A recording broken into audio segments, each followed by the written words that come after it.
ರಸ್ತೆ ಗುಂಡಿಗಳ ಬಗ್ಗೆ ಟಿವಿ9 ಅಭಿಯಾನವನ್ನ ಶುರು ಮಾಡಿದೆ. ಇದೇ ವಿಚಾರ ಇವತ್ತು ಸದನದಲ್ಲಿ ಪ್ರತಿಧ್ವನಿಸಿದೆ. ಸದನದಲ್ಲಿ ಮಾರ್ಧನಿಸಿರುವಂತಹ ರಸ್ತೆ ಗುಂಡಿಗಳ ಬಗ್ಗೆ ಟಿವಿ9 ಮಾಡಿದಂತಹ ವರದಿ ಇವತ್ತು ಸದನದಲ್ಲಿ ಮಾರ್ಧನಿಸಿದೆ. ಈ ವಿಚಾರ ಬೆಂಗಳೂರು ಸೇರಿ ರಾಜ್ಯದಲ್ಲಿ ರಸ್ತೆ ಗುಂಡಿಗಳು ಹೇಗಿವೆ ಅನ್ನುವಂಥದ್ರ ಬಗ್ಗೆ ಟಿವಿ9 ವಿಸ್ತೃತ ವರದಿಯನ್ನು ಪ್ರಸಾರ ಮಾಡಿದೆ. ಸಾವಿರಾರು ರಸ್ತೆ ಗುಂಡಿಗಳು ಇವೆ, ಎಲ್ಲರೂ ಕೂಡ ಬೈತಾ ಇದ್ದಾರೆ ನಮ್ಮ ಸರ್ಕಾರಕ್ಕೆ. ಮನೆಯಲ್ಲೂ ಶಾಸಕರು, ಸ್ನೇಹಿತರು ಎಲ್ಲರೂ ಬೈತಾ ಇದ್ದಾರೆ ಅಂತ ಹೇಳಿ ಇವತ್ತು ಮಾತಾಡಿದ್ದಾರೆ. ಪೊಲೀಸ್ ಇಲಾಖೆಯನ್ನ ನಾವು ವಿಶ್ವಾಸಕ್ಕೆ ಪಡೆದಿದ್ದೀವಿ. ಪೊಲೀಸರು 10,000 ಗುಂಡಿಗಳನ್ನ ಗುರುತಿಸಿ ಪತ್ರ ಕೂಡ ಬರೆದಿದ್ದಾರೆ. ಸದ್ಯ 5,000 ರಸ್ತೆ ಗುಂಡಿ ಮುಚ್ಚೋದಕ್ಕೆ ನಾವು ಕ್ರಮ ವಹಿಸಿದ್ದೀವಿ ಅಂತ ಹೇಳಿ ಇವತ್ತು ಸದನದಲ್ಲಿ ಉತ್ತರ ಕೊಟ್ಟಿದ್ದಾರೆ ಸಚಿವರು. ಸೊ ಟಿವಿ9 ನಡೆಸಿದಂತಹ ಈ ಒಂದು ಅಭಿಯಾನ ಅದರ ಆರಂಭಿಕ ಫಲಶ್ರುತಿ ಅಂತ ಹೇಳ್ಬೋದು ಇದನ್ನ. ಸೊ ಇವತ್ತು ಡಿ.ಕೆ. ಶಿವಕುಮಾರ್ ಏನು ಬೆಂಗಳೂರು ಉಸ್ತುವಾರಿ ಕೂಡ ಅವರೇ, ಸೊ ಹಾಗಾಗಿ ಇವತ್ತು ಅದಕ್ಕೆ ರಿಯಾಕ್ಟ್ ಮಾಡಿದ್ದಾರೆ.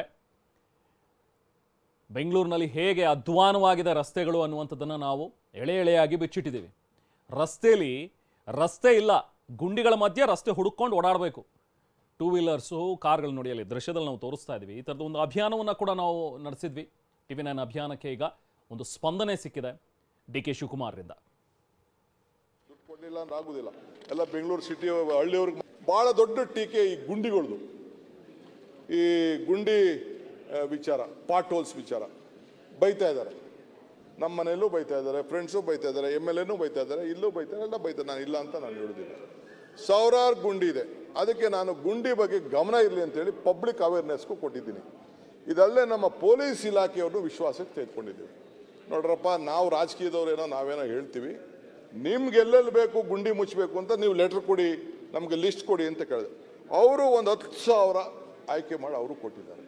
ಇದಲ್ಲದೆ ಇಡೀ ರಾಜ್ಯದಲ್ಲಿ, ಇದು ಬೆಂಗಳೂರು ನಗರದಲ್ಲಿ ಪಬ್ಲಿಕ್ಸು ಕೂಡ ಕೊಟ್ಟಿದ್ದಾರೆ, MLAಗಳು ಕೊಟ್ಟಿದ್ದಾರೆ. ಈಗಾಗಲೇ ಸುಮಾರು 5,377 ಗುಂಡಿಗಳನ್ನು ಮುಚ್ಚಿದ್ದೀವಿ. ಇನ್ನು 5,000 ಗುಂಡಿಗಳನ್ನ ಈಗ ಮುಚ್ಚಲಿಕ್ಕೆ ಈಗಾಗಲೇ ಕಾರ್ಯಕ್ರಮ ತೆಗೆದುಕೊಂಡಿದ್ದೀವಿ. ಮುಂದಕ್ಕೆಲ್ಲ ಮುಚ್ಚಿ, ಇದು ಟೆಂಪ್ರರಿ ಸೊಲ್ಯೂಷನ್.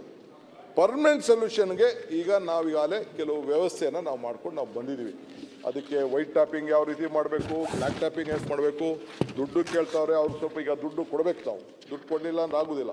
ಎಲ್ಲ ಬೆಂಗಳೂರು ಸಿಟಿ ಹಳ್ಳಿಯವ್ರಿಗೆ ಮಾತ್ರ ದುಡ್ಡು ಕೊಟ್ಬಿಡ್ತಾ ಇದ್ದೀರಿ ಅಂತೇಳಿ ಎಲ್ಲ ನಮ್ಮ MLAಗಳೆಲ್ಲ ಗಲಾಟೆ ಮಾಡ್ತಾ ಇದ್ದಾರೆ, ಇವರು ಗಲಾಟೆ ಮಾಡ್ತಾ ಇದ್ದಾರೆ. ಸೊ ಅದಕ್ಕೆ ನಾನು ಜಸ್ಟ್ ಈಗ ಚೀಫ್ ಮಿನಿಸ್ಟ್ರು ಮೀಟಿಂಗ್ ನಾಳೆ ಬೆಳಗ್ಗೆ ಇತ್ತು ಇದ್ರ ಬಗ್ಗೆ, ಬೆಂಗಳೂರು ಸಿಟಿ ಬಗ್ಗೆ. ಎಲ್ಲೆಲ್ಲಿ ನಿಮ್ಮ ಮನೆ ಮುಂದೆ ಗುಂಡಿ ಇದೆ ಅದನ್ನು ನೀವು ಫೋಟೋ ಹೊಡೆದು ವಿಡಿಯೋ ಹಾಕ್ಬಿಟ್ಟು ಇದನ್ನು ಫಿಕ್ಸ್ ಮಾಡಿಬಿಟ್ಟು ನೀವು ಕಳಿಸಿ ಅಂತ ಹೇಳಿದ್ದೀವಿ. ನಾವು ಅದಕ್ಕೆಲ್ಲ ಕೂಡ ನಾವು ಮಾಡ್ತಾ ಇದ್ದೀವಿ. ಸೊ ಅದನ್ನೆಲ್ಲ ಕೂಡ ಈಗ ವ್ಯವಸ್ಥೆ ಮಾಡ್ತಾ ಇದ್ದೀವಿ. ಈ ಒಂದು ವೈಟ್ ಟ್ಯಾಪಿಂಗ್ ಬಗ್ಗೆ ರೋಡ್ ಡೆವಲಪ್ಮೆಂಟ್ಗೆ ಒಟ್ಟು ಸುಮಾರು 9,200 ಕೋಟಿ ರೂಪಾಯಿ ಅಷ್ಟು ಇನ್ವೆಸ್ಟ್ಮೆಂಟ್ ಮಾಡಬೇಕು ಅಂತ ಈಗಾಗಲೇ ನಾವು ಪ್ರಾರಂಭ ಮಾಡಿದ್ದೇವೆ. ಮತ್ತು 690 ಕೋಟಿ ರೂಪಾಯಿ ಬ್ಲ್ಯಾಕ್ ಟಾಪಿಂಗ್ ಇದು ರಸ್ತೆ ಬಗ್ಗೆ 450 ಕಿಲೋಮೀಟರ್ಗೆ ಮೇಜರ್ ಅಟ್ರಿಯಲ್ ಮತ್ತು ಸಬ್ ಅಟ್ರಿಯಲ್ ರೋಡ್ಗೆ ತೆಗೆದುಕೊಳ್ಳಿಕ್ಕೆ ಈಗಾಗಲೇ ಕೆಲಸ ಕೂಡ ನಾವು ಪ್ರಾರಂಭ ಮಾಡಿದ್ದೀವಿ. ಭಾಳ ದೊಡ್ಡ ಟೀಕೆ ಈ ಗುಂಡಿಗಳದು. ಈ ಗುಂಡಿ ವಿಚಾರ, ಪಾಟ್ ಹೋಲ್ಸ್ ವಿಚಾರ ಬೈತಾ ಇದ್ದಾರೆ. ನಮ್ಮ ಮನೆಯಲ್ಲೂ ಬೈತಾ ಇದ್ದಾರೆ, ಫ್ರೆಂಡ್ಸು ಬೈತಾ ಇದ್ದಾರೆ, MLAನೂ ಬೈತಾ ಇದ್ದಾರೆ, ಇಲ್ಲೂ ಬೈತಾರೆ, ಎಲ್ಲ ಬೈತಾರೆ. ನಾನು ಇಲ್ಲ ಅಂತ ನಾನು ಹೇಳುದಿಲ್ಲ. ಸಾವಿರಾರು ಗುಂಡಿ ಇದೆ.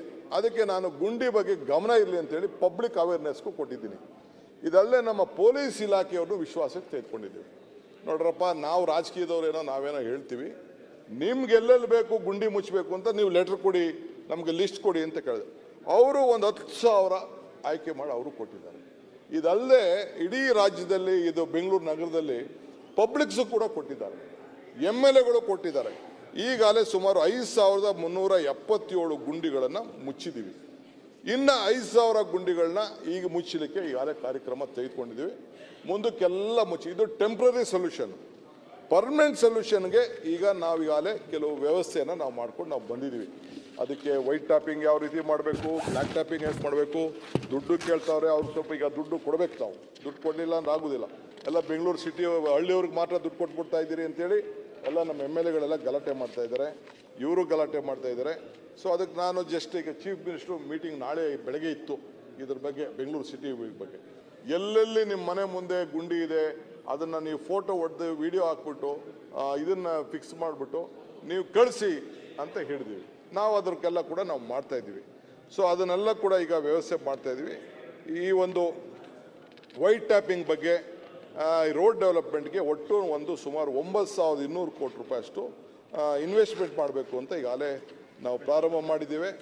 ಮತ್ತು 690 ಕೋಟಿ ರೂಪಾಯಿ ಬ್ಲ್ಯಾಕ್ ಟಾಪಿಂಗ್ ಇದು ರಸ್ತೆ ಬಗ್ಗೆ 450 ಕಿಲೋಮೀಟರ್ಗೆ ಮೇಜರ್ ಅಟ್ರಿಯಲ್ ಮತ್ತು ಸಬ್ ಅಟ್ರಿಯಲ್ ರೋಡ್ಗೆ ತೆಗೆದುಕೊಳ್ಳಿಕ್ಕೆ ಈಗಾಗಲೇ ಕೆಲಸ ಕೂಡ ನಾವು ಪ್ರಾರಂಭ ಮಾಡಿದ್ದೀವಿ.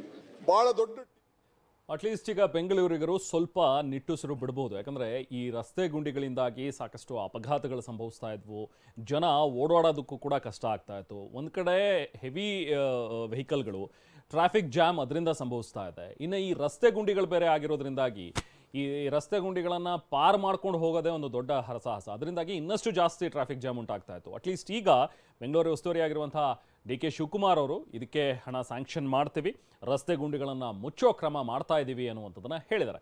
ನಾವು ಪ್ರತಿನಿಧಿ ಸುನೀಲ್ ನಮ್ಮ ಜೊತೆಗೆ ಸಂಪರ್ಕದಲ್ಲಿದ್ದಾರೆ, ಮಾತಾಡೋಣ. ಸುನೀಲ್, ಅಟ್ಲೀಸ್ಟ್ ಈಗಲಾದರೂ ಸರ್ಕಾರ ಎಚ್ಚೆತ್ತುಕೊಂಡಿದೆ. ಸೊ ಇನ್ಫ್ಯಾಕ್ಟ್ TV9 ನಡೆಸಿದಂಥ ಒಂದು ಅಭಿಯಾನಕ್ಕೆ ಒಂದು ಸ್ಪಂದನೆ ಸರ್ಕಾರದಿಂದ ಸಿಕ್ಕಿದೆ ಅನ್ನುವಂಥದ್ದನ್ನು ನಾವು ಈ ಸಂದರ್ಭದಲ್ಲಿ ಹೇಳಬೇಕು. ಅಟ್ಲೀಸ್ಟ್ ಈಗಲಾದರೂ ಈ ರಸ್ತೆ ಗುಂಡಿಗಳಿಗೆ ಮುಕ್ತಿ ಸಿಗಬಹುದಾ ಸುನೀಲ್? ರೆಹಮಾನ್, ಖಂಡಿತವಾಗಿ ಈಗಾಗಲೇ ಬೆಂಗಳೂರು ನಗರದಾದ್ಯಂತ ಸಾಕಷ್ಟು ಕಡೆ ಗುಂಡಿಗಳು ಕೂಡ ಹೆಚ್ಚಾಗಿ ಜನರು ಕೂಡ ಪರದಾಡುವಂಥ ಸ್ಥಿತಿ ನಿರ್ಮಾಣವಾಗಿತ್ತು. ಸಾಕಷ್ಟು ಕಡೆ ಅಪಘಾತಗಳು ಕೂಡ ಉಂಟಾಗಿತ್ತು. ಇದನ್ನೆಲ್ಲ ಎಲ್ಲ ವಿಚಾರವನ್ನು ಗಮನಿಸಿದಂಥ TV9 ಅಭಿಯಾನವನ್ನು ಕೂಡ ಶುರು ಮಾಡ್ತು. ಏನು ರಸ್ತೆ ಗುರು ಅಂದರೆ ಒಂದು ಅಭಿಯಾನದ ಮೂಲಕ ಸರ್ಕಾರವನ್ನು ಎಚ್ಚರಿಸುವಂಥ ಕೆಲಸವನ್ನು ಮಾಡ್ತು. ಬೆಂಗಳೂರಿನ ಹಲವು ಭಾಗಗಳಲ್ಲಿ ಅಭಿಯಾನದ ಮೂಲಕ ಎಲ್ಲೆಲ್ಲಿ ಸಮಸ್ಯೆಗಳಾಗ್ತಿದೆ, ಯಾವ ರೀತಿ ಸಮಸ್ಯೆ ಆಗ್ತಿದೆ, ಎಷ್ಟೆಷ್ಟು ಗುಂಡಿಗಳಿದೆ, ಎಷ್ಟೆಷ್ಟು ಸಮಸ್ಯೆಗಳಿಂದ ಜನರು ಪರದಾಡ್ತಾ ಇದ್ದಾರೆ, ಆ ಎಲ್ಲ ವಿಚಾರವನ್ನು ಒಂದು ಸರ್ಕಾರಕ್ಕೆ ಬೆಳಕು ಚೆಲ್ಲುವಂಥ ಕೆಲಸವನ್ನು ಮತ್ತೆ ಸರ್ಕಾರಕ್ಕೆ ಬಿಸಿ ಮುಟ್ಟಿಸುವಂತ ಕೆಲಸವನ್ನ TV9 ಮಾಡ್ತು. ಆ ಒಂದು ಅಭಿಯಾನಕ್ಕೆ ಸಂಬಂಧಪಟ್ಟಂತೆ ಒಂದು ರೀತಿ ಇವತ್ತು ಸದನದಲ್ಲೂ ಕೂಡ ವಿಚಾರ ಕೂಡ ಪ್ರಸ್ತಾಪವಾಯಿತು. ಬೆಂಗಳೂರಿನ ಅಭಿವೃದ್ಧಿ ವಿಚಾರವಾಗಿ ಮಾತಾಡಿದಂತ ಡಿ.ಕೆ. ಶಿವಕುಮಾರ್ ಅವರು ಗುಂಡಿ ಮುಚ್ಚುವ ಬಗ್ಗೆ, ಬೆಂಗಳೂರಿನಲ್ಲಿರುವಂತಹ ರಸ್ತೆ ಗುಂಡಿಯ ಸಮಸ್ಯೆಯ ಬಗ್ಗೆ ಕೂಡ ಉಲ್ಲೇಖ ಮಾಡ್ತಾರೆ. ಯಾಕೆಂದ್ರೆ ನಿರಂತರವಾಗಿ TV9 ಈ ಬಗ್ಗೆ ಅಭಿಯಾನವನ್ನು ಕೂಡ ಮಾಡ್ತಾ ಇದೆ, ಸರ್ಕಾರವನ್ನ ಸೆಳೆಯುವಂತ ಪ್ರಯತ್ನವನ್ನು ಕೂಡ ಮಾಡ್ತಾ ಇದೆ, ಸರ್ಕಾರಕ್ಕೆ ಗಮನ ಈ ಒಂದು ವಿಚಾರಗಳನ್ನು ತಿಳಿಸುವಂತ ಪ್ರಯತ್ನವನ್ನು ಮಾಡ್ತಾ ಇದೆ. ಆ ವಿಚಾರಕ್ಕೆ ಸಂಬಂಧಪಟ್ಟಂತೆ ಸದನದಲ್ಲೂ ಕೂಡ ಡಿ.ಕೆ. ಶಿವಕುಮಾರ್ ಅಭಿವೃದ್ಧಿ ಬಗ್ಗೆ ಮಾತಾಡುವಂತ ಸಂದರ್ಭದಲ್ಲಿ ಬೆಂಗಳೂರಿನಲ್ಲಿ ಎಷ್ಟೆಷ್ಟು ಗುಂಡಿ ಆಗ್ತಾ ಇದೆ, ಸಮಸ್ಯೆಗಳು ಯಾವ ರೀತಿ ಆಗ್ತಾ ಇದೆ, ಅದಕ್ಕೆ ಸಾಕಷ್ಟು 5,000 ಗುಂಡಿಗಳ ಹಿಂದೆ 5,000 ಗುಂಡಿಗಳ ಮುಚ್ಚಲಿಕ್ಕೆ ಈಗಾಗಲೇ ಸೂಚನೆ ಕೊಡಲಾಗಿದೆ ಒಂದು ಮಾಹಿತಿಯನ್ನು ಕೂಡ ಕೊಡ್ತಾರೆ. ಅಷ್ಟೇ ಅಲ್ಲದೆ ಸಾರ್ವಜನಿಕರು ಕೂಡ ಒಂದು ಗುಂಡಿ ಮುಚ್ಚುವ ಅಭಿಯಾನದಲ್ಲಿ ಕೈ ಜೋಡಿಸಬಹುದು, ಪೊಲೀಸರು ಜೋಡಿಸಬಹುದು, ಮತ್ತೆ ಎಲ್ಲ ಅಧಿಕಾರಿಗಳು ಸಂಬಂಧಪಟ್ಟಂತ ಅಧಿಕಾರಿಗಳೆಲ್ಲರೂ ಕೂಡ ಕೈ ಜೋಡಿಸಬಹುದು. ಮತ್ತೆ ಎಲ್ಲೆಲ್ಲಿ ಸಮಸ್ಯೆಗಳಾಗ್ತಾ ಇದೆ ಆ ಒಂದು ಗುಂಡಿಯ ಫೋಟೋಗಳನ್ನು ತೆಗೆದು ಸಂಬಂಧಪಟ್ಟಂತ ಅಧಿಕಾರಿಗಳಿಗೆ ಕಳಿಸಿದ್ರೆ ನಾವು ಅದನ್ನು ಗುಂಡಿ ಮುಚ್ಚುವಂತ ಕೆಲಸವನ್ನು ಕೂಡ ಮಾಡಿಸ್ತೀವಿ ಅನ್ನೋ ಒಂದಷ್ಟು ಸೂಚನೆ ಮತ್ತೆ ಒಂದಷ್ಟು ಮಾಹಿತಿಯನ್ನು ಕೂಡ ಸದನದಲ್ಲಿ ಕೊಟ್ಟಿದ್ದಾರೆ. ಯಾಕಂದ್ರೆ ನಿರಂತರವಾಗಿ TV9 ಗುಂಡಿ ಮುಚ್ಚುವ ವಿಚಾರವಾಗಿ, ಗುಂಡಿಯ ಸಮಸ್ಯೆಯ ವಿಚಾರವಾಗಿ ಎಷ್ಟೆಷ್ಟು ಸಮಸ್ಯೆ ಆಗ್ತಿದೆ ಇಂಚಿಂಚು ಮಾಹಿತಿಯನ್ನ ಬೆಂಗಳೂರಿನ ಹಲವು ಭಾಗಗಳಲ್ಲಿ ಒಂದೆಲ್ಲ ವಿಚಾರಗಳನ್ನು ತಿಳಿಸುವಂತ ಪ್ರಯತ್ನವನ್ನ ಮಾಡ್ತಾ ಇತ್ತು. ಆ ಒಂದು ಪೂರಕವಾಗಿ ಈಗ ಸದನದಲ್ಲೂ ಕೂಡ ಈ ಒಂದು ವಿಚಾರ ಪ್ರಸ್ತಾಪವಾಗಿದೆ. 5,000 ಸದ್ಯಕ್ಕೆ 5,000 ಗುಂಡಿಯನ್ನು ಮುಚ್ಚಲಿಕ್ಕೆ ಖುದ್ದು ಡಿ.ಕೆ. ಶಿವಕುಮಾರ್ ಅವರು ಈಗಾಗಲೇ ಸೂಚನೆಯನ್ನು ಕೂಡ ಕೊಟ್ಟಿದ್ದಾರೆ. ಯಾಕೆಂದ್ರೆ ಡಿ.ಕೆ. ಶಿವಕುಮಾರ್ ಅವರು ಬೆಂಗಳೂರು ಉಸ್ತುವಾರಿ ಕೂಡ ಇದ್ದಾರೆ, ಅವರು ಕೂಡ ಒಂದಷ್ಟು ವಿಚಾರವನ್ನು ಪ್ರಸ್ತಾಪ ಮಾಡಿದ್ರು, ಗುಂಡಿಯಿಂದ ಎಷ್ಟೆಷ್ಟು ಸಮಸ್ಯೆಗಳಾಗ್ತಾ ಇದೆ ಅಂತೇಳಿ. ಆ ಒಂದು ಹಿನ್ನೆಲೆಯಲ್ಲಿ ಒಂದು TV9 ಅಭಿಯಾನ ಕೂಡ ಮಾಡ್ತಾ ಇತ್ತು. ಅದರ ಜೊತೆಗೆ ಇವತ್ತು ಸದನದಲ್ಲೂ ಕೂಡ ಪ್ರಸ್ತಾಪವಾಗಿದೆ. ಆ ಒಂದು ಹಿನ್ನೆಲೆಯಲ್ಲಿ ಮುಂದಿನ ಇದನ್ನ ಸರ್ಕಾರ ಎಲ್ಲಿವರೆಗೆ ಕಂಟಿನ್ಯೂ ಮಾಡಿ ಹೋಗುತ್ತೆ, ಜನರಿಗೆ ಎಷ್ಟರ ಮಟ್ಟಿಗೆ ಅನುಕೂಲವನ್ನ ಮಾಡಿಕೊಳ್ಳುತ್ತೆ, ಕಾದ್ ನೋಡಬೇಕಾಗಿರುವಂತದ್ದು. ಸುನಿಲ್, ಜೊತೆಗೆ ಈಗ ಹೇಳ್ತಾ ಇದ್ರೆ 10,000 ಗುಂಡಿಗಳನ್ನ ಗುರುತಿಸಿದ್ರು, ಅದರಲ್ಲಿ 5,000 ಗುಂಡಿಗಳನ್ನ ಮುಚ್ಚೋದಕ್ಕೆ ಕ್ರಮ ತಗೊಳ್ತಾ ಇದ್ದೀವಿ, ಇನ್ನು ಮುಂದಿನ ದಿನಗಳಲ್ಲಿ ಬೇರೆ ಗುಂಡಿಗಳನ್ನು ಮುಚ್ತೀವಿ ಅಂತ ಹೇಳ್ತಾರೆ. ಬಟ್ ಇಲ್ಲಿರೋ ಸಮಸ್ಯೆ ಅಂತ ಹೇಳಿದ್ರೆ ಮಳೆ ಕೂಡ ಬರ್ತಾ ಇದೆ, ನಿಮಗೂ ಗೊತ್ತಿದೆ. ಆ ಬೆಂಗಳೂರಿನಲ್ಲಿ ಇರುವಂತಹ ಈ ಗುಂಡಿಗಳನ್ನ ಬರೀ ಆ ಗುಂಡಿಗಳಿಗೆ ಮಣ್ಣು ಸುರಿದೋ ಅಥವಾ ತಗೊಂಡು ಬಂದು ಒಂಚೂರು ಜಲ್ಲಿ ಕಲ್ಲು ಇಲ್ಲ ಒಂಚೂರು ಡಾಂಬರ್ ಹಾಕ್ಬಿಟ್ಟು ಮುಚ್ಚಿದ್ವಿ ಅಂದ್ಕೊಂಡು ಹೋಗ್ಬಿಡ್ತಾರೆ. ಅದು ಸೊಲ್ಯೂಷನ್ ಅಲ್ಲ. ಯಾಕಂದ್ರೆ ಕರೆಕ್ಟಾಗಿ ಸೈಂಟಿಫಿಕ್ ಆಗಿ ಆ ರಸ್ತೆಯನ್ನು ಅಗಿಬೇಕಾಗತ್ತೆ, ರಸ್ತೆಯನ್ನು ಕರೆಕ್ಟಾಗಿ ಆ ಗುಂಡಿಗಳನ್ನು ಮುಚ್ಚುವಂಥ ಒಂದು ಕೆಲಸವನ್ನು ಮಾಡಬೇಕಾಗತ್ತೆ, ಸೈಂಟಿಫಿಕ್ ಆಗಿ ಆಗಬೇಕು. ಇಲ್ಲ ಪೂರ್ತಿ ರಸ್ತೆ ಈಗ ನಾವು ನೋಡ್ತಾ ಇದ್ರೆ ರಸ್ತೆಯಲ್ಲಿ ಗುಂಡಿ ಇಲ್ಲ, ಗುಂಡಿ ಮಧ್ಯದಲ್ಲಿ ಎಲ್ಲೆಲ್ಲೋ ಒಂಚೂರು ರಸ್ತೆ ಕಾಣಿಸ್ತಾ ಇರೋದು. ಸೊ ಹಾಗಾಗಿ ಇಡೀ ರಸ್ತೆಯನ್ನು ಹೊಸದಾಗಿ ಹಾಕಬೇಕಾಗಿರುವಂತಹ ಅವಶ್ಯಕತೆ ಇದೆ. ಅದ್ರ ಕಡೆ ಬಹುಶಃ ಸರ್ಕಾರ ಗಮನ ಕೊಡಬೇಕು ಅನ್ಸುತ್ತೆ ಇಲ್ಲಿ ಸುನಿಲ್.